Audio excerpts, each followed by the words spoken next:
할렐루야. 할렐루야. 감사합니다. 오늘 수요일 계속해서 사도행전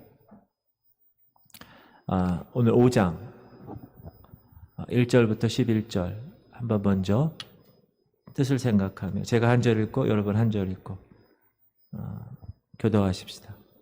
아나니아라 하는 사람이 그의 아내 삽비라와 더불어 소유를 팔아 그 값에서 얼마를 감춤해 그 아내도 알더라.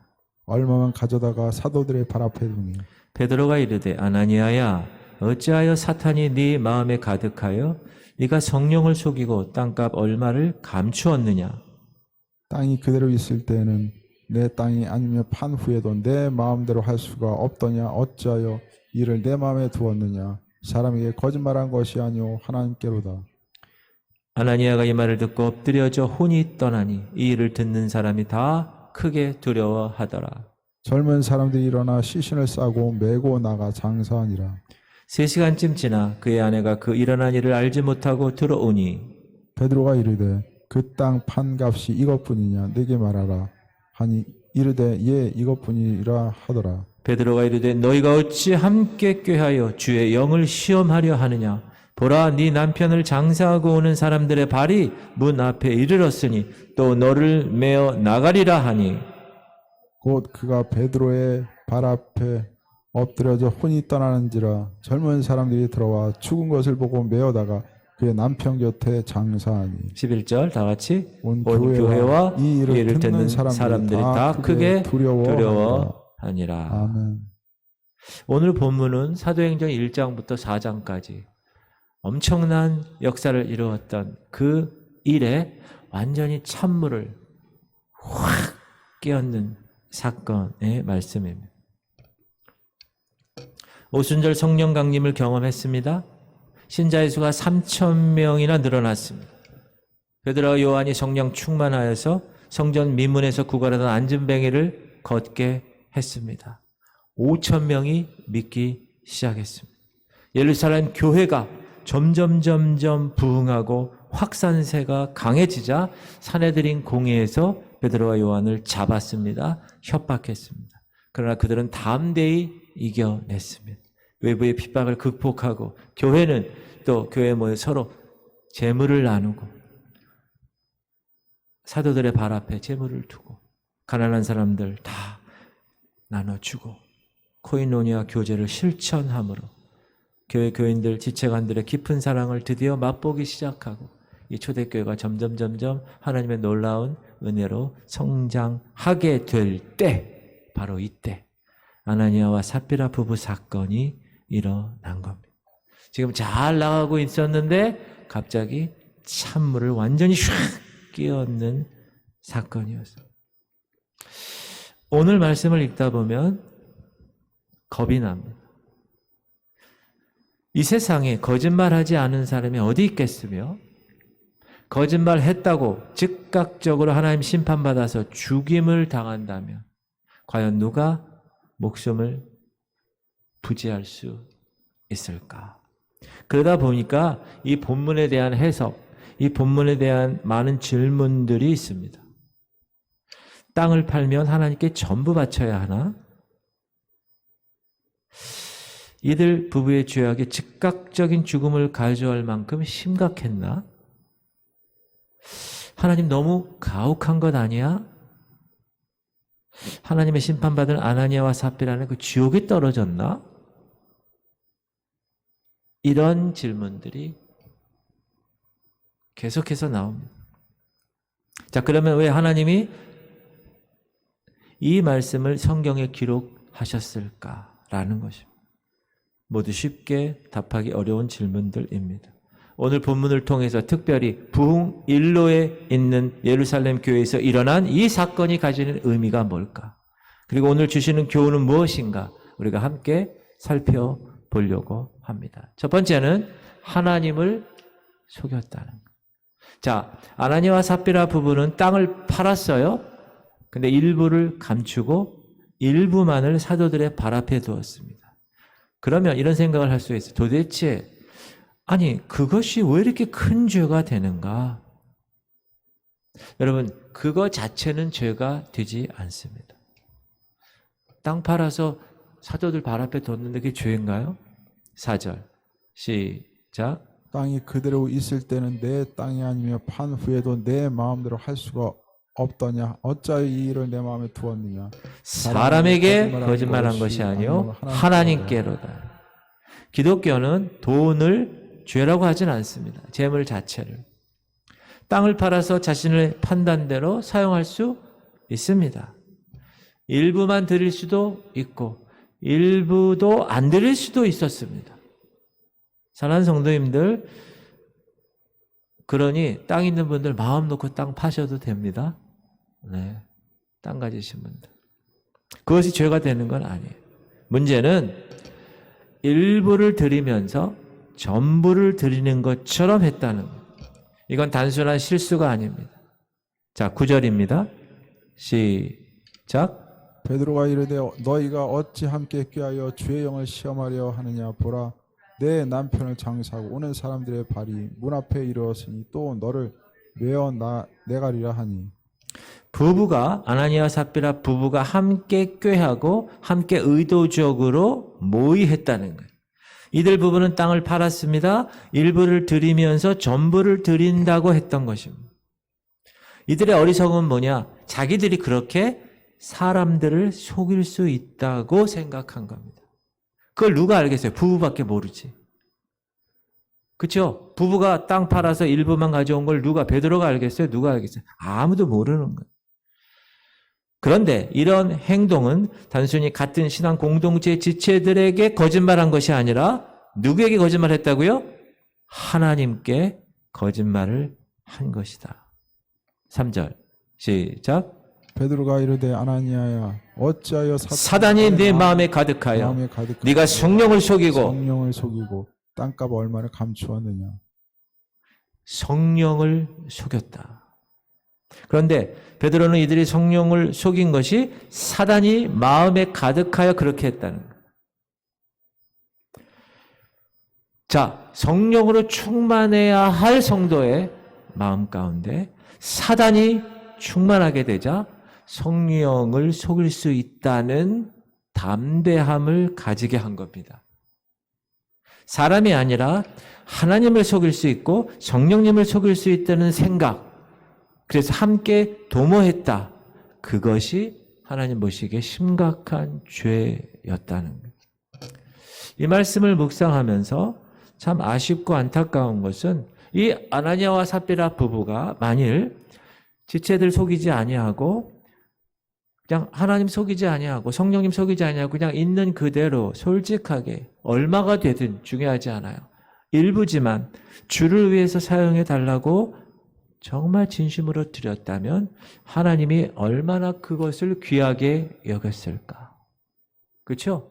일부는 드린 것도 칭찬한 건데 이들은 일부를 드리고도 죽임을 당했다라는 겁니다. 무엇보다 안타까운 거는 부부가 함께 이 일을 꾀했다는 거예요. 부부가. 자, 근데 그 부부 둘 중에 한 사람이라도 만약에 성령님의 인도함을 받았어요. 그래서 여보, 그러면 안 되지? 이렇게 얼마든지 막을 수 있는 일이었습니다. 자, 로마서 보면 시작. 너희의 순종함이 모든 사람에게 들리는지라. 그러므로 내가 너희로 말미암아 기뻐하노니 너희가 선한 데 지혜롭고 악한 데 미련하기를 원한다. 따라합시다. 선한 데 지혜롭고 악한 데 미련한 자. 그게 주님이 원하시는 사람의 모습이다.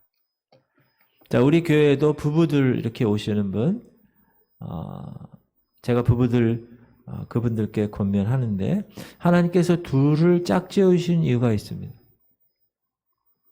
왜 짝지어 주셨을까요? 따라합시다. 최소한 한 사람이라도 정신 차리고 성령님의 인도함을 받으라. 그래서 짝지어 주신 거예요. 서로가 서로에게 부부간에 여보, 그것은 하나님이 원하시는 거 아닌 것 같아 라고 말할 수 있어야 합니다. 그보다 더 좋은 거는 뭡니까? 선한 일을 같이 하는 거예요. 여보, 하나님이 이 일을 기뻐하지 않으실까? 이런 일로 머리를 맞대면서 부부가 서로 꾀하는 거예요. 손바닥도 마주쳐야 소리가 나는 거예요. 하나님을 속이고 죄짓는 일에 함께 이 아나니아와 삽비라처럼 같이 꾀하는 것이 아니라 어떻게 하면 하나님을 기쁘시게 할까? 어떻게 하면 하나님을 뜻을 우리가 이룰까? 이런 함께 도모하는 우리 부부들 되시기를 주 이름으로 축원합니다. 아유.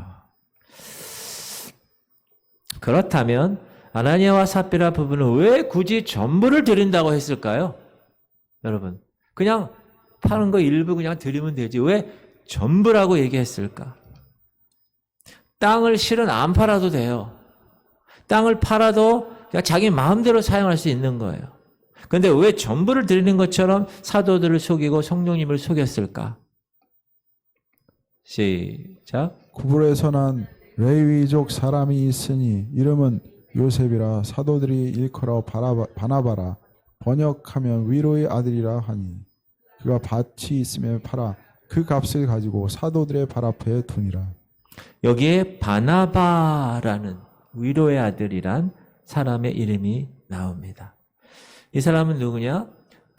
그 구브로 키프로스 섬이에요. 키프로스 섬 지금의 그 섬에 부동산이 많아요. 이 사람이.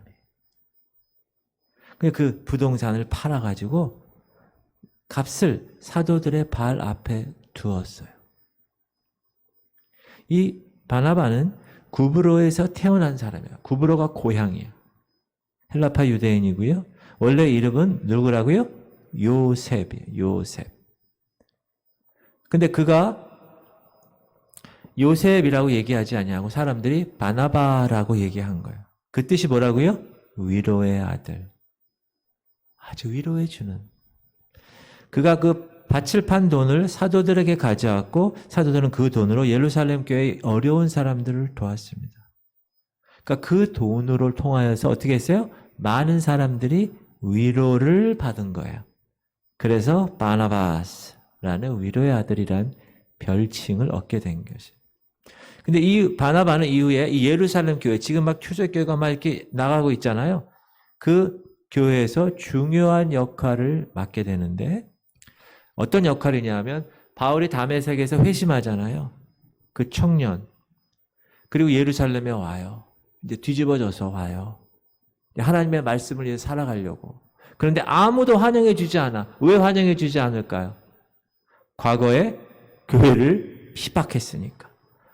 예수 믿는 사람들을 잡아 가뒀으니까. 아무도 그 사람이 회심했다고 해도 믿어주질 않아.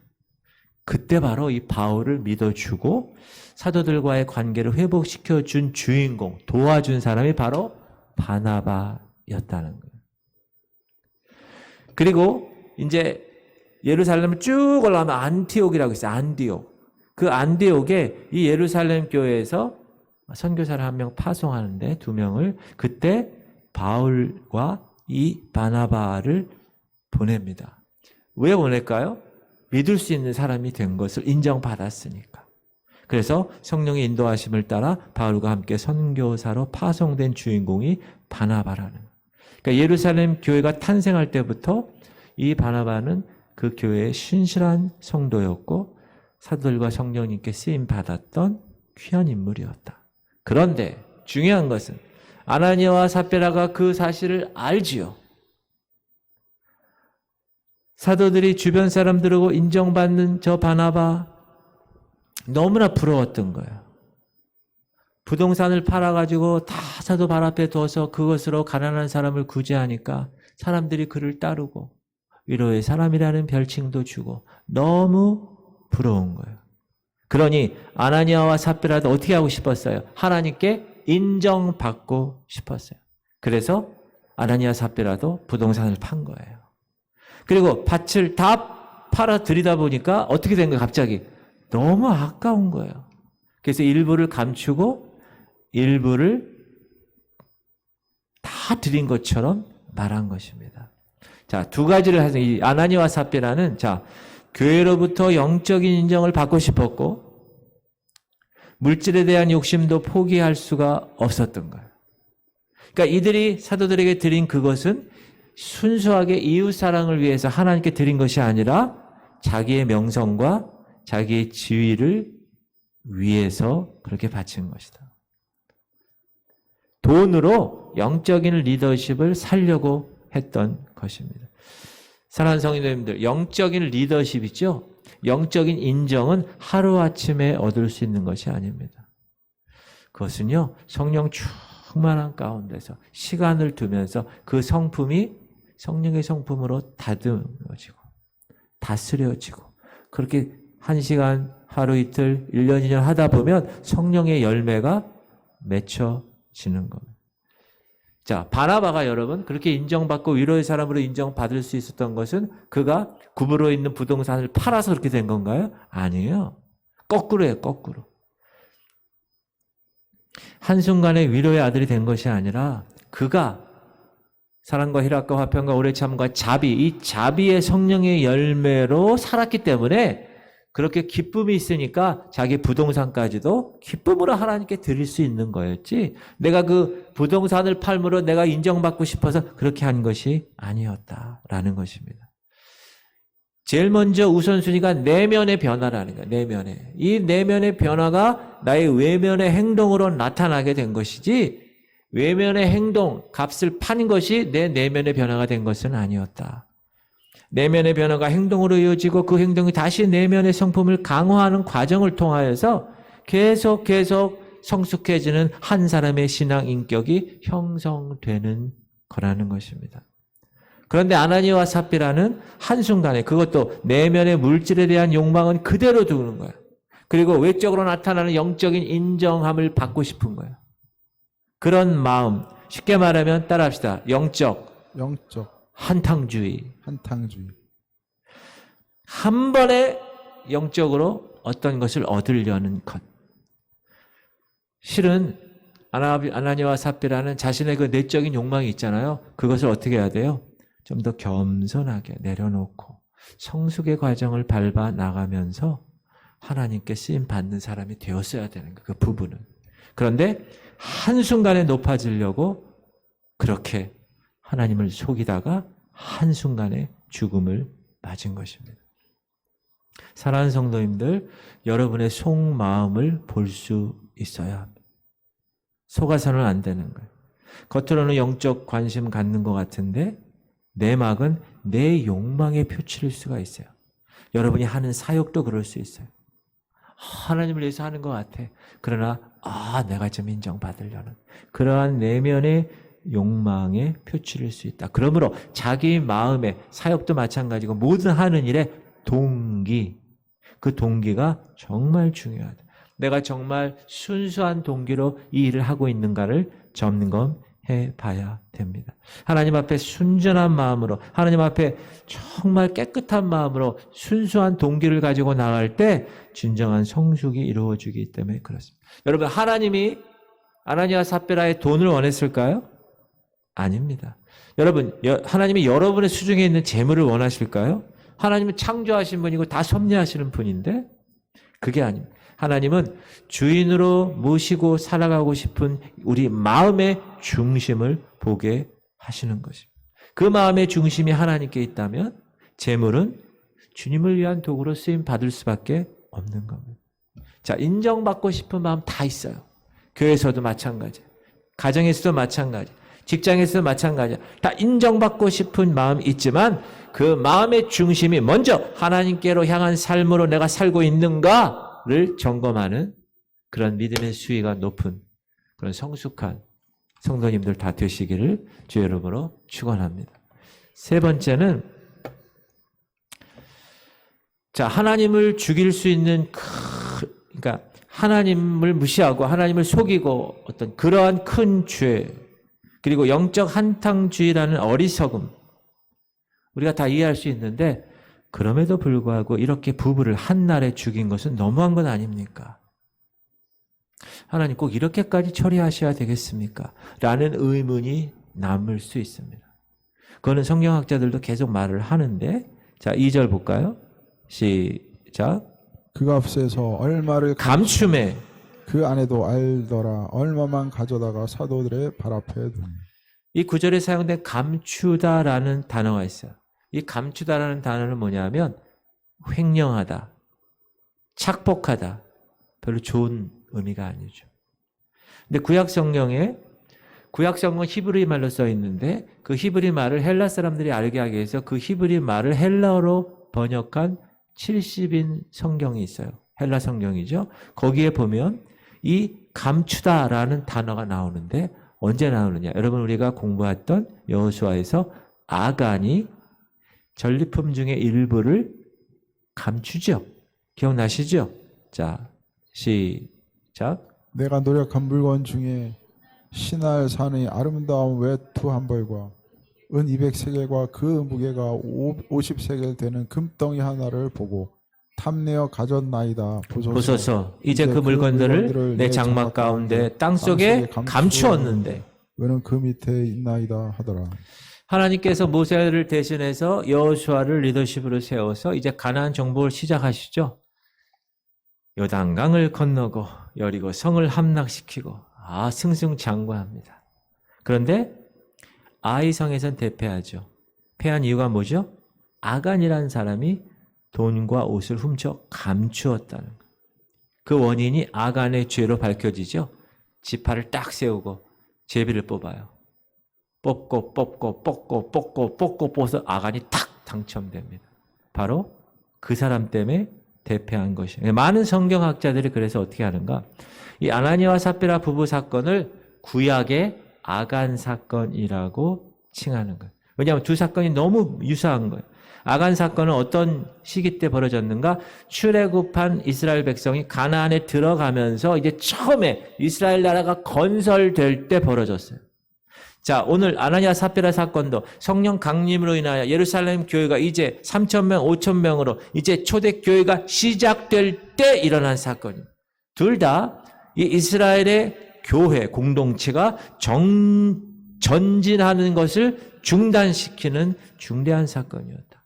그리고 하나님은 그때 다시 한번 점검을 하셨다는 거예요. 그러고 나서 그 점검에 하나님의 심판을 주시고 다시 또다시 전진을 이루도록 하셨다. 한 템포 탁 세우셨다. 그래서 많은 성경학자들이 이 아나니아와 삽비라 사건, 이 사건의 것을 일반적인 예라고 보지 않습니다. 특별한 예로 보는 거예요. 만약 이 부부가 성령 체험하고 믿음을 가진 사람이에요. 그런데 사단의 미혹에 빠져 심판받아 죽었어요, 지금? 그럼 지옥에 떨어졌다고 말할 수 있는가 없는가? 아까 제가 처음에 의구심이 많은 본문이라고 얘기했는데, 자, 마태복음 보면 시작. 만일 내 눈이 너를 범죄하게 하거든 빼어내버리라. 내 한 눈으로 영생에 들어가는 것이 두 눈을 가지고 지옥불에 던져지는 것보다 나으니라. 온 몸이 지체가 있는데 그 중에 한 눈 하나가 범죄했다. 그럴 때 그것 때문에 온 몸이 다 지옥에 들어가는 것보다는 이 눈을 처단해서 빼어버림으로 지옥불에 던져지는 것보다 나으니라. 자, 이 사건은 아나니아 삽비라 사건은 지금 성령 강림으로 이제 막 교회가 출발되었어요. 그리고 이 교회가 이제 외적 핍박을 극복했어요. 이제 한 걸음 더 전진하려는 그 순간에 일어난 사건입니다. 그래서 이 아나니아와 삽비라의 이 죄가 드러나지 만약에 않았다면 이들 부부가 하나님을 속인 그 부부가 교회에서 인정받았다면 바나바처럼 그랬다면 이 교회는 어떻게 됐을까요? 위기에 처하게 됐을 것입니다. 그래서 하나님은 그 위험 요소를 제거하신 거예요. 교회 공동체를 위해서. 교회 공동체를 향한 예루살렘 교회를 향한 특별한 일하심이 바로 오늘 아나니아와 삽비라 사건입니다. 이로 인해서 어떤 일이 일어났습니까? 5절 시작. 아나니아가 이 말을 듣고 엎드러져 혼이 떠나니 이 일을 듣는 사람이 다 크게 두려워하더라. 온 교회와 이 일을 듣는 사람들이 다 크게 두려워하니라. 다 크게 두려워했다. 자, 이 사건이 있은 후에 얘기하는 거잖아요. 다시 얘기하면 하나님께 대한 경외감을 가지게 됐다는 거예요. 교회 모든 공동체 일원들이. 야, 우리가 하나님 속일 수 없구나. 야, 교회 주님은 진짜 하나님이시네. 야, 이 교회는 하나님이 정말 다스리고 계시는구나. 이렇게 온 예루살렘 교회가 확인하게 된 사건이에요. 이 사건. 이것은 이 교회에 매우 큰 교훈을 주는 겁니다. 그리고 이제 예루살렘 교회가 다시 하나님의 거룩한 비전을 향하여 걸어 나갈 수 있는 큰 밑거름이 된 것입니다. 사랑하는 성도님들, 우리는 3년간의 코로나를 통해서 이런 생각을 하게 됩니다. 야, 이 마지막 때에 한국 교회가 해야 할 일은 진짜 많은데 하나님은 왜 이렇게 코로나를 통해서 세상으로부터 교회가 비난을 받게 하는가? 회복하기 힘들 정도로 바닥을 치게 하시면 어떠는가? 이런 생각을 하게 됩니다. 제가 어제 여러 목사님들과 이렇게 모임이 있었는데요. 그 교회 상황이 코로나 전보다 회복되는 것이 아직 안 된 교회가 많아요. 여러 가지 면에서. 그러면서 제 한편으로 이런 생각을 했습니다. 그동안 우리 한국교회가 교회 본질에서 어긋나고 교회가 해서는 안 될 것에 힘쓰고 그러한 상황을 하나님이 한 템포 코로나를 통하여서 지적하시고 드러내시고 계시는 것은 아닌가. 교회 성도들이 교회 교계 신문에 나온 말이에요. 30% 이상이 교회를 안 나와요. 코로나 때문에.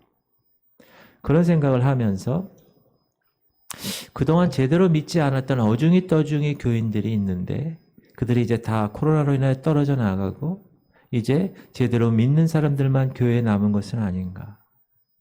하나님이 코로나 3년을 통해서 이제 알곡과 쭉정이를 구별하는 것이 아닌가. 자, 그런 차원에서 우리가 코로나 3년을 쳐다볼 수 있다면 이 코로나 3년 기간은 오히려 우리에게 기회를 주신 기간이 아닌가 생각되는 겁니다. 지금 아나니아와 삽비라 사건처럼 지금 예루살렘 교회가 부흥하고 하나님의 거룩한 능력이 임하는 그러한 초대교회에 있어서 하나님은 하나님을 속이는 사람이 교회 일원이 될 수 없고 그것이 사람들에게 속임을 당하여서 인정받을 수 없는 상황으로 하나님이 잘라버리신 것. 사랑하는 성도님들, 이제 우리는 하나님의 메시지를 깨닫고 회개해야 할 때가 아닌가. 교회 안에 자리 잡은 것이 잘못된 것이 많이 있잖아요. 그런 것을 우리가 잘라내야 되지 않는가. 정말 교회 본질에 더욱 힘쓰고 하나님의 얘기하시는 그 신약의 두 계명, 하나님 사랑과 이웃 사랑을 우리가 더 실천하겠다는 다짐을 해야 되는 그런 기간이 아닌가.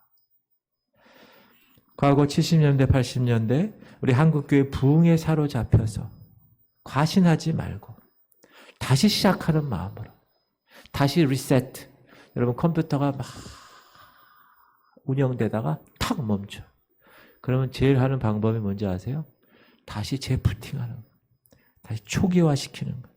하나님이 이 한국교회를 또 초기화시키셔서 이제 다시 시작하는 마음으로 하나님을 두려워하고 우리가 우리 대한민국의 처음의 기독교의 그 모습처럼 하나님을 두려워하고 겸손하게 순종하고 이 하나님의 나라를 위해서 한국교회가 일치가 되어서 그렇게 애썼던 그러한 모습으로 하나님이 이 코로나 3년을 흔들고 계신 것이 아닌가. 이제 쭉정이들은 다 빠져나가고 이제 정말 알곡들만 모이게 하려고 채를 치시는 것이 아닌가. 사랑하는 성도님들, 흔들리지 마시고 세상이 아니라 여러분 세상을 두려워할 필요는 없잖아요. 하나님을 두려워하는 마음으로 각자의 자리에서 하나님의 손을 도모하시고 하나님의 놀라운 그 겸손한 마음을 가지고 주님이 여러분에게 맡겨주신, 주님이 이 교회에 맡겨주신 하나님의 뜻을 이루어내는 그런 교회가 되면 얼마나 좋을까. 그런 생각을 하게 되었습니다. 여러분들도 코로나 3년을 한번 점검해 보시면서 자, 이것이 나에게 어떤 내 인생의 이 커다란 인생의 한 3년이 나에게 어떻게 다가왔는가. 그런 것만 점검해 보시고 그러나 하나님께서 우리 교회 우리 지구촌 교회 사랑하셔서 회복의 영을 허락하셔서 이제 하나씩 회복하는 그런 과정인데, 제가 다른 교회 이렇게 들어보면 많이 힘들어 하더라고요. 그런 거에 보면 우리 교회는 참 귀한 교회다. 바로 여러분들이 기도해 주시고 하나님 앞에서 몸부림치면서 세상을 짝하지 아니하고 하나님의 거룩함을 붙들려고 애썼던 그런 모습의 결과로 이제 조금씩 회복되는 것은 아닌가, 그런 생각을 하게 되었습니다. 여러분, 아나니와 삽비라 부부처럼 자기가 인정받으려는 세상적인 욕구를 하나님을, 성도들뿐만 아니라 사도들뿐만 아니라 하나님을 속일 수 있다는 그런 사단에 붙잡힌 그런 어리석은 그런 행동을 우리도 한번 점검하면서, 하나님이 말씀을 오늘 주셨는데 이 말씀대로 내가 정말 하나님을 두려워하고 겸손하게 인정받는 것보다, 여러분 사람에게 인정받는 것보다 하나님에게 인정받는 것이 제일 좋아요. 그렇게 사시기를 주 여러분을 축원합니다. 기도 제목